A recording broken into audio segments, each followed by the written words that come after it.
मुबारक हो, पाकिस्तान वर्सेस बांग्लादेश बड़ा match. Pakistan team की प्लेइंग 11 आप लोगों के सामने है।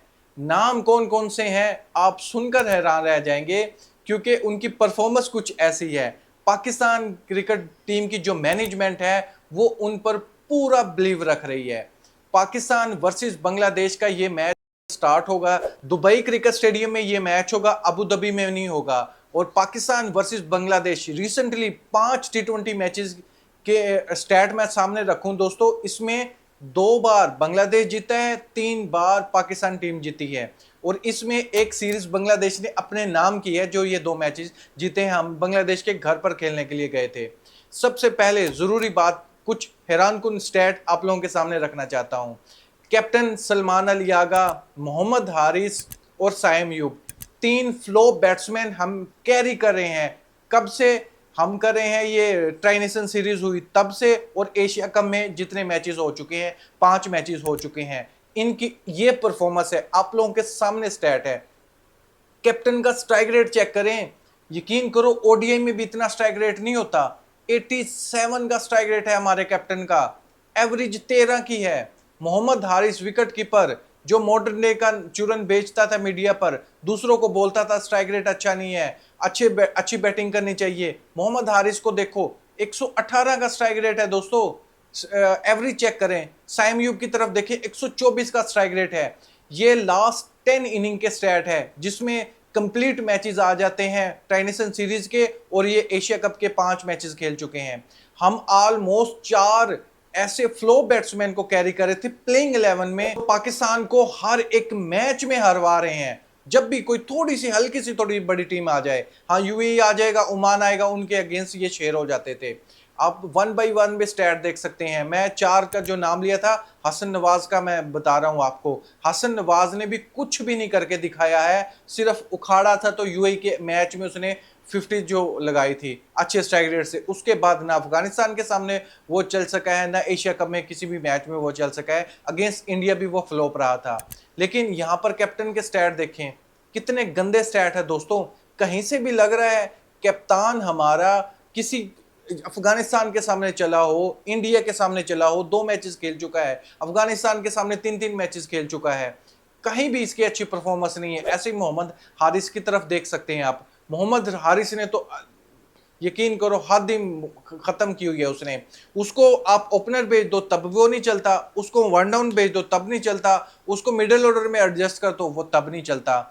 मोहम्मद हारिस वही परफॉर्मेंस नहीं दे रहा। ओपनर का मैं इस वजह से कह रहा हूं दोस्तों, वर्सेस बांग्लादेश उनके घर पर खेले थी हमने सीरीज, ओपनर आता था। वर्सेस न्यूजीलैंड 5 के 5 मैचेस में ओपनर आया था, लेकिन कुछ भी उखाड़ के नहीं गया था। ऐसे साइम यूब की तरफ देखो यार, लास्ट 10 इनिंग में, ऑलमोस्ट 9 इनिंग में ये 4 बार अंडे पर आउट होकर जाता है। ये स्टैट देखें, बड़े खतरनाक स्टैट नहीं है इसके। एशिया कप में तो इसने दोस्तों हद ही मुकाई हुई है। एशिया कप के 5 मैचेस के स्टैट आप लोगों के सामने है। 3 बार अंडे पर आउट होकर ये जाता है। लेकिन फखर जमान फिर भी बोलता है कि इसने अभी 20% दिया है। अल्लाह का वास्ता 80% ना ही सामने आए तो मेरे ख्याल से अच्छी बात है। ये सिर्फ मीडिया पर हीरो नहीं बना जाता, मुंह से छक्के नहीं लगते, मैदान में ही छक्के लगते हैं। दोस्तों मुझे स्टैट देखकर तो हैरानगी हो रही है कि वर्सेस बांग्लादेश हम फिर से 3 ऐसे बैट्समैन को फिर तब्दील नहीं कर रहे हैं, उनको कैरी करेंगे, मजबूरी बन चुकी है। कप्तान को ड्रॉप नहीं कर सकते क्योंकि टास्क करने के लिए आना है। चिगम कौन चुबाएगा, इंग्लिश कौन बोलेगा, ये कप्तान के काम है। उसका काम ये नहीं है बल्ले से रन्स बनाना, उसका ये काम बिल्कुल भी नहीं है। एटीट्यूड दिखाना, प्रेस कॉन्फ्रेंस में जीतना, ये हमारे कप्तान का काम है। साइम यूब को क्यों नहीं ड्रॉप कर सकते? बॉलिंग की एज की वजह से हम साइम यूब को ड्रॉप नहीं कर सकते। एशिया कप में दुबई की पिचेस पर साइम यूब अच्छी बॉलिंग करवा रहे हैं, लेकिन अबू धाबी में उसने बॉलिंग नहीं करवाई थी उस हिसाब से। और मोहम्मद हारिस को क्यों नहीं ड्रॉप कर सकते? उसके पीछे बड़ी वजह यह है कि हमारे पास बैकअप के तौर पर एक्सपर्ट कीपर ही कोई भी नहीं है। यानी साहिबजादा फरहान प्रॉपर कीपर नहीं है, उसने 3-4 मैचेस में कीपिंग की है, अदरवाइज वो एक कीपर नहीं है, वो एक प्रॉपर बैट्समैन है। और बांग्लादेश के साथ जो मैच है, डू एंड डाई वाला मैच है हमारे लिए भी और बांग्लादेश टीम के लिए भी। बांग्लादेश चाहेगा जीतना और पाकिस्तान टीम को चाहिए 28 सितंबर को बदला लेना। पाकिस्तान चाहता है कि हम जीतें और ठाठ बाट से जीतें वर्सेस इंडिया।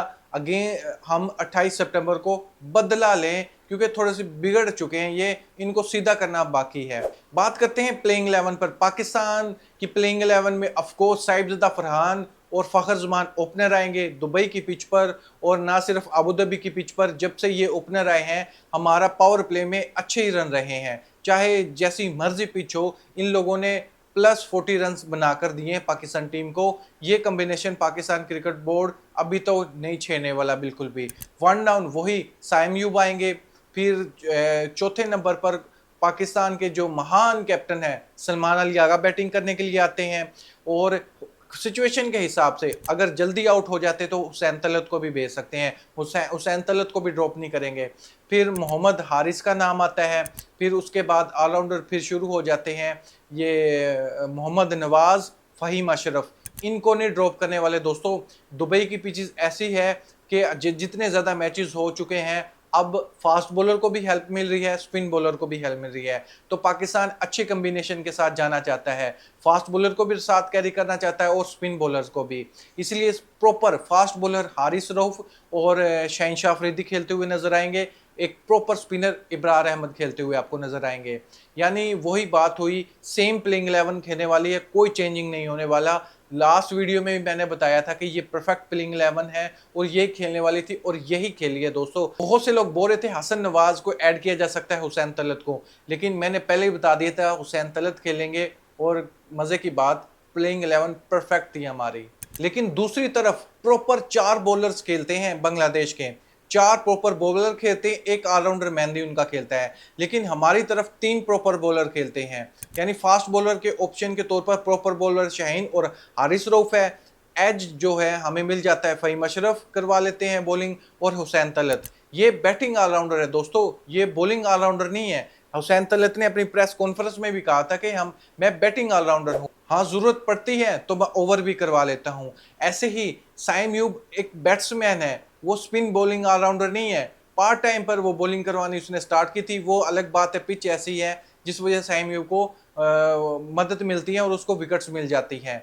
साइम यूब स्पिनर के तौर पर खेल रहे हैं, एक स्पिनर इब्रार अहमद 2 और मोहम्मद नवाज 3 हमारे पास स्पिनर होंगे और 4 हमारे पास फास्ट बॉलर होंगे। दोस्तों सिर्फ मैं आपको ओपिनियन जानना चाहूँगा, पाकिस्तान वर्सेस बांग्लादेश, दोनों भाई भाई आपस में खेलने जा रहे हैं, जो जीतेगा वो फाइनल की टिकट कटाएगा। इसमें कोई भी गुंजाइश नहीं है अब, क्योंकि पिक्चर ऑलमोस्ट क्लियर हो चुकी है। फिर भी आपसे आपको ओपिनियन जानना चाहूँगा, ये पाकिस्तान वर्सेस बांग्लादेश के मैच में कौन सी टीम जीतते हुए नजर आ रही है। रिसेंटली परफॉर्मेंस दोनों टीम की आपस में बहुत अच्छी है और पिच की कंडीशन ऐसी होने वाली है, दोनों टीम को हेल्प करती है। लेकिन फिर भी आप फैक्ट के साथ बताएं, पाकिस्तान वर्सेस बांग्लादेश में कौन सी टीम जीतेगी, पाकिस्तान या बांग्लादेश। थैंक यू, अल्लाह हाफिज़।